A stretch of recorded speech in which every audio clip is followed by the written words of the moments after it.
Well, there's a few questions here already. Um, First one is from Zeke. He says many companies use Twitter, Facebook, etc. these days. How can a company gain competitive edge with social media? Well, one way you can gain a competitive edge is just to have a better understanding of your stakeholders. And I think that, remember, not everybody's engaged online. Statistics show around a third of the population is actively, engaged in conversation. So I think one way is just to understand what consumers are talking about, and to really, be very knowledgeable about them, and to surprise and delight them constantly. The other is, I think, just to engage them in conversation as much as possible, and recognize that they will, the more you put into it, the more you get out of it. And I think that for a while that was, it tended to be very trial and error based, and now I think people are getting serious about measurement, and that they recognize that they have to do this in a very measured way, otherwise it's not going to work. But I think you gain competitive edge by engaging more with more people around more topics than your competitors do, and I think that's difficult for a lot of companies for a lot of reasons. Right. I mean, we get your point about being in more places and making sure we reach the other people through multiple platforms, but here's a great question. Many brands are having trouble being ubiquitous because they lack resources. What's your advice on that? Well, there's no doubt this takes time and effort. The larger your workforce and the more distributed it is, the more you can actually use that to your advantage. I think that's why Best Buy's succeeding. They have a very distributed workforce, in hundreds of stores with thousands of employees who they've empowered to go out there. So I think you're right. Not everyone has that luxury or is willing to take those kind of chances. So I think that the best thing to consider doing is to designate this as part of somebody's job in the organization. If you have a company with 10 people, say, okay, this one person, this is going to be 50% of your time or 30% of your time, and here's what I expect out of that.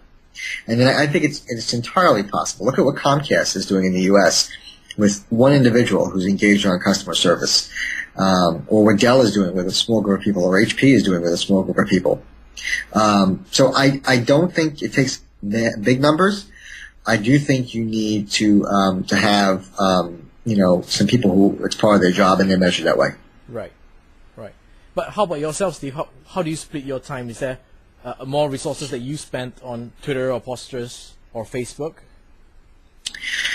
Well, I got to be honest with you. I am very dissatisfied right now with my use of Posterous. I love the platform, and I really wanted to go daily, and I think I've been struggling to post daily because of just the demands on my time, which tends to be pretty excessive. But I'm engaged absolutely every single day online. There's not one day where you will not find me engaged in conversation.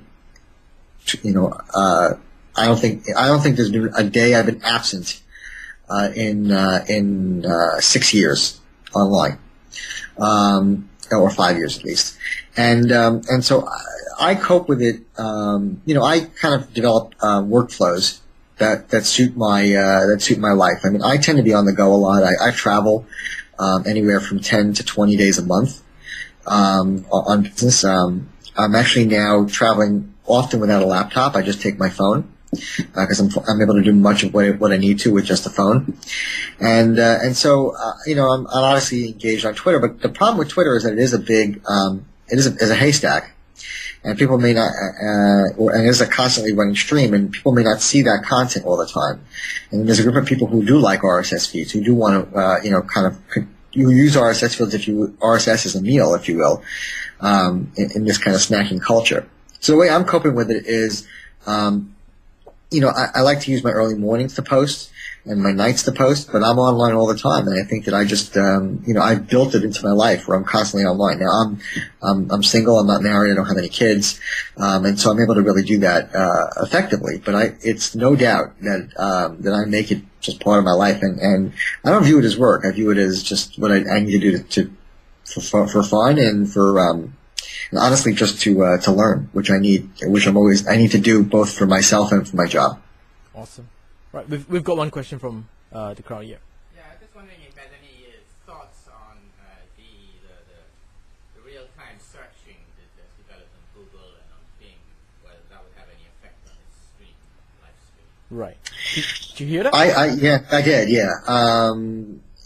So the question was about real-time search and what do I think about it from Google and Bing. I think it's a game changer. I think it's a huge game changer because now when people are Googling or Binging, if you will, for different topics, it's very, very likely they're going to run much more likely they're going to run into real-time content that's happening right now. And I think that both those companies are smart to integrate those streams into search results. And I think what that's doing is, companies have for almost 10 years now, if not more, recognized the power of search engines in shaping brand reputations. And social content always, in the last few years, influenced that. YouTube was videos, blog posts, etc. But it was more static. If I wrote a blog post about a company, it might end up in the search engine result pages, and then it might get moved, and it was really kind of trial and error. And SEO, as we know, is a bit of an art and a bit of a science. Well, now, if the real-time search results are showing real tweets as we're speaking, especially around things that are topical in the news, which right now is what they're doing, then that's suddenly a reputation issue for a lot of brands, both positive and negative. And I think that's it's going to have a dramatic impact on and accelerating companies and kind of getting off the ball and saying we got to start to engage more because it's in our search results. Cool.